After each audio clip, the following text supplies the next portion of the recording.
Welcome to Cohesive Friendship Unit. My name is Chris. I'm here with Jake, Hey guys. Jeremy, What is up? and Brian. What's going on?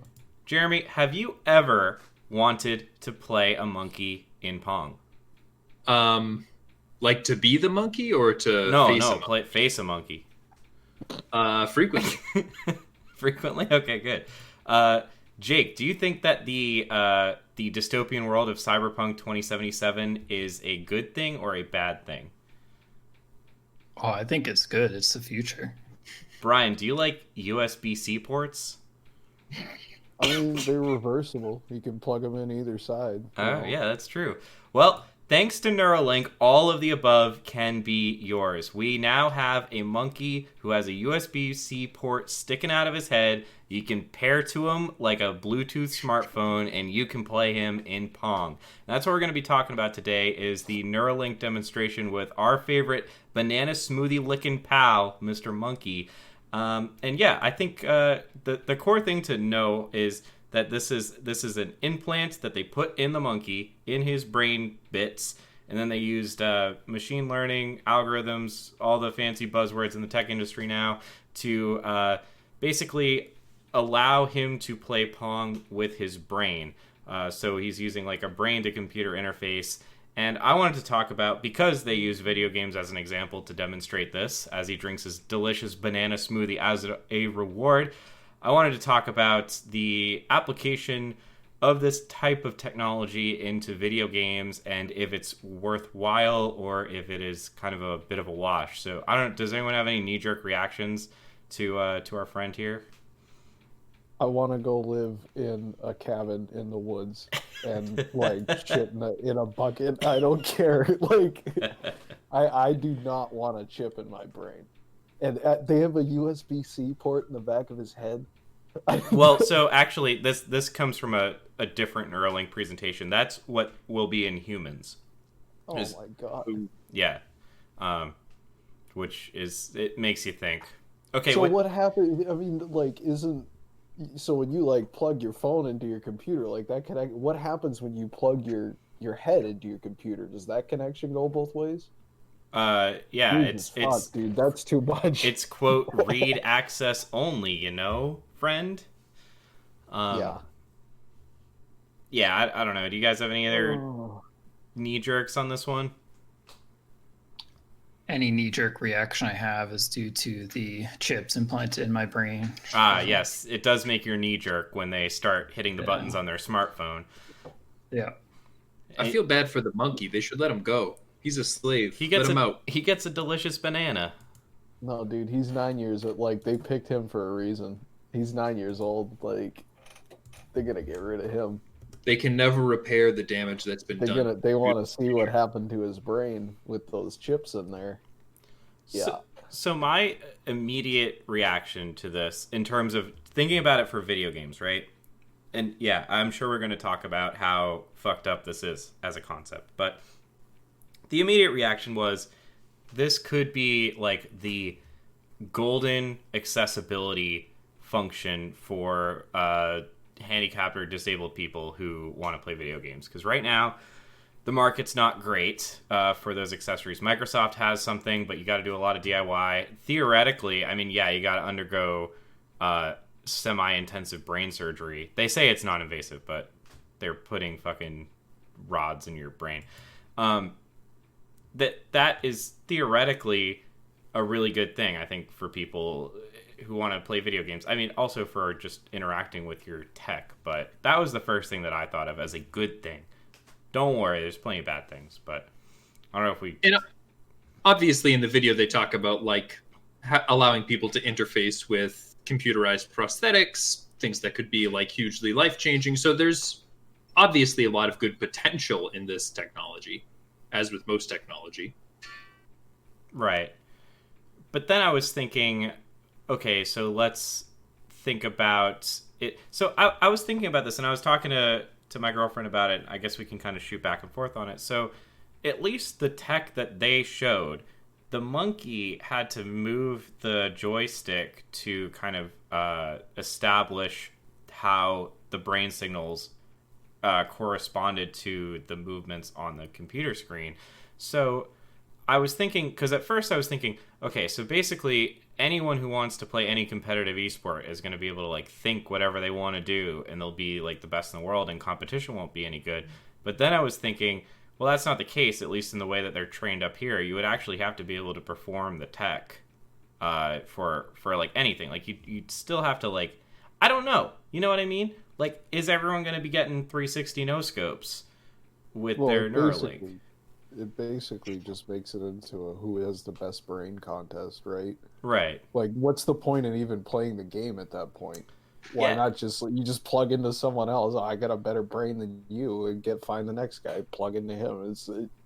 Right. You know, it makes a lot of stuff like that kind of point. Like, what's the point in playing a video game at that? Right.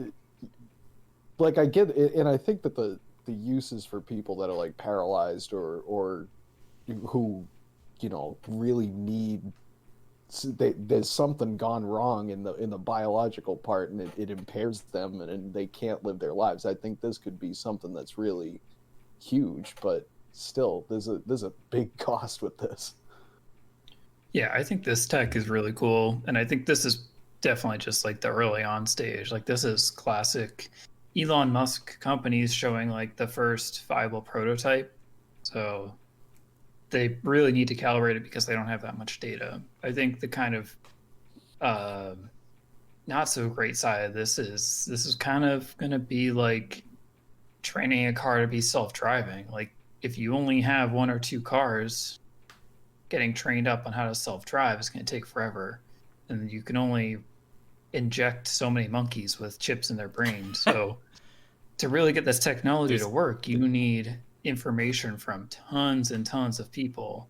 So you better believe that all that information coming from the chips they put in your head are going to be great, but they're going back to Neuralink so they can improve their technology. So what you're saying is there's only so much delicious banana smoothie to go around. That's true. I also hear what you're saying in the beginning, Chris, which is that at least the way that it's presented in the video, all it's really doing is mapping your neural activity for when you move the controller. Yeah. And then just cutting out the controller. So fundamentally, you still have to play the game long enough for it to map all of your kind of neural activity to specific actions that would result from the particular combination of buttons that you pushed. Right. So maybe eventually they can figure out how to skip from point A to point B. But for now, like, presumably if you were playing a game that were fairly complicated, you would have to play for like a fair amount of time before the Neuralink would even like kick in. And also everyone's brain is pretty different. It sounds like, at least again where it's at now, they would have to map everyone's brain individually, that it's not just like you boot up a ROM in your noggin. Like, it has to map how you're thinking first. So yeah, this is something that I think is completely unexplored, is because it hasn't existed until our friend started sipping on his banana smoothie, is this idea of, I think right now we have to map, like Civ 6, playing it on your Neuralink, right? You have to map mouse movements to UI. But I do think there is a future where you can, like, if you know the menus of Civ 6, you can just think, I want to go to this menu, and maybe it could bring you there, for example, you know? Maybe. But for a game like that, you could basically already play it with something that just tracked your eye movements. Like, you look at it and you blink and just calibrate that, like, which, you know, bypasses the whole you have to have a computer in your head issue. Oh, yeah, well, okay, so that's actually the other thing I was trying to think about, and I'm sure this could spark a whole debate. I was thinking, like, would I actually even, you know, forget about the total invasion of personal space being Elon whispering in my ear. Would this even be fun? Would it be fun to put the controller down and to only use your brain? I think there's something to be said for handling a nice keyboard and a nice controller. That's just me. I don't know. But maybe I'm old-fashioned, right? Maybe I'm an old-school millennial gamer. If you just want to think about like people flying around the way you imagine it, we already have a thing for that. It's called imagination. Shut your fucking eyes and like picture it. I think like a lot of the examples we're thinking of, sure, I don't think there's like, I don't see any point in getting a chip in my brain so I can play Civ 6, but when it comes to applications like VR, I think that's where you start to get into a more interesting realm. Because even with the VR, like you have to kind of hold these like Wiimote controllers to do everything, and it's definitely not great. Even though we have like 10 generations of controllers at this point, they're still nowhere close to like the perfection of an Xbox controller. You know, like what we have now is really been perfectly designed and gone through numerous iterations for our standard gaming experience, but with VR there's still a long way to go, and this is kind of like the extra level to immersion for those people that are looking for immersive gameplay versus like us who are just here to chill and play Risk of Rain. So I was also thinking about VR, and the one thing that I was thinking of, which is like the real dystopian shit, because this is like only read access, right? It's not write access. It would be like writing the sense of like smell, or writing, you know, you could write experiences into your fucking brain, which is nuts. Yeah. Nuts in a bad way. It's bananas. potential for Sorry, abuse there. it's Well, bananas. and like not for nothing, but what if you get a bad firmware update? Like, what happens then? Do you just like randomly you can't move or something? Like, because this is tied into your brain, so if it goes out and something happens in complex systems, there's always a chance that something's going to happen. Yeah. And it happens with like the Tesla cars. There's been numerous cases where they put out an update and shit just breaks and like your car doesn't work anymore. Right, and it broke, and now your brain doesn't work And anymore. like they really have to Brian had a tow the bad car firmware update. to the Tesla dealership so they can like hard reboot it. And when it's implanted in your brain, like, do you now have to go to the doctor and have them fucking remove it from your brain? No, it won't, it'll be You go to the the Tesla dealership. technician, dude. Yeah, Yeah. they'll plug the You can't diagnostic really USB in. And... hard reboot a human. That's well, that's kind of what a defibrillator is, isn't it? Well, you got to unplug and then plug it back You in. gotta plug it back in.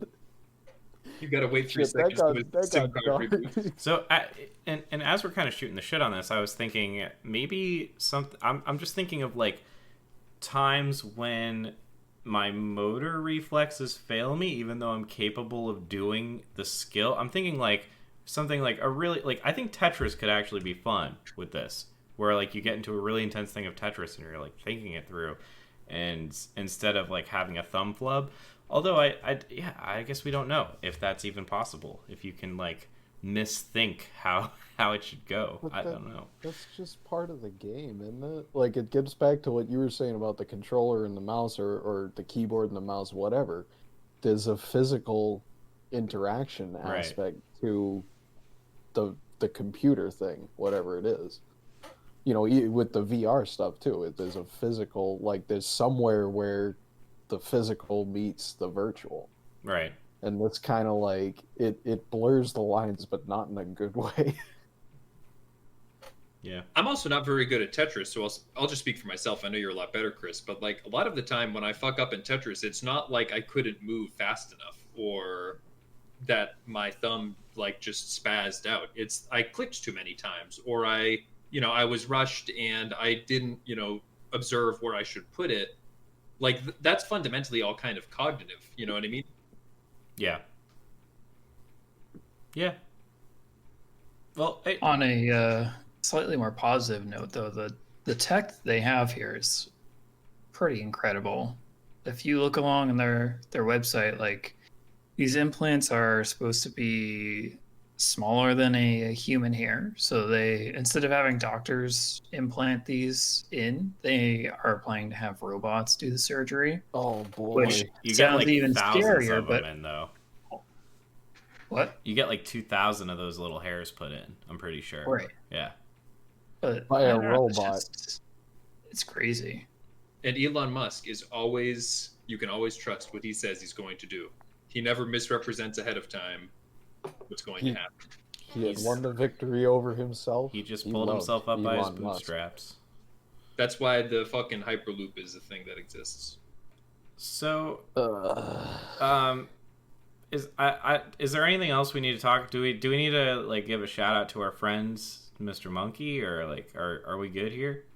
Let him go. That's the other side of the coin. Is like, what if monkeys decide that they like playing video games more than being monkeys? I and, was like, talking they to my all girlfriend just about start- that.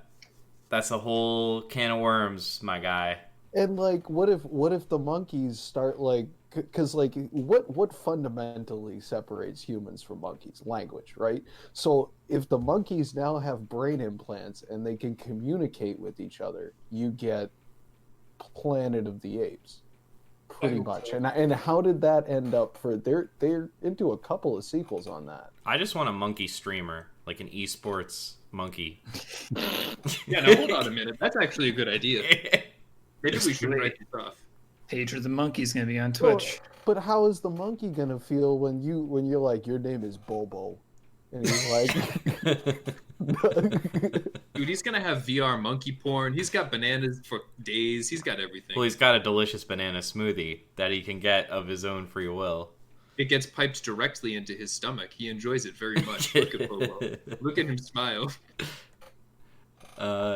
Yeah, I think we're good. Do you guys have any closing thoughts? we are not mature enough as a species for this technology. Like, we're not ready for it. For Pong, right? AI, well, Pong in and of itself, but like, we're not ready for this. Fair enough. But you know, if there's a market for it, it will exist. So there you have it. Well, I heard that Neuralink has actually written a little script that will tell our viewers what they should be doing right about now. So what should our people with implants be doing right about now, Brian? I don't have that update yet. Ah, okay. It hasn't hit my Steam client, so well, I can wing it, right? So you know, this is a contentious issue. So if you got thoughts on it, we know you have thoughts on it because you got these chips in your head. You can entertain us. We pretend we don't know and hammer those thoughts down in the word box there. And you know, if you watch this far, you probably liked it. So consider subscribing, won't you? We do have a veritable shit ton more content like this right here on the Cohesive Friendship Unit channel. And occasionally we do give away stuff. So, but you got to be subscribed to get the stuff. So you should subscribe and smoke them if you got it, guys. That's all from me tonight, Chris. All right. Thank you, Brian. We will catch you next time.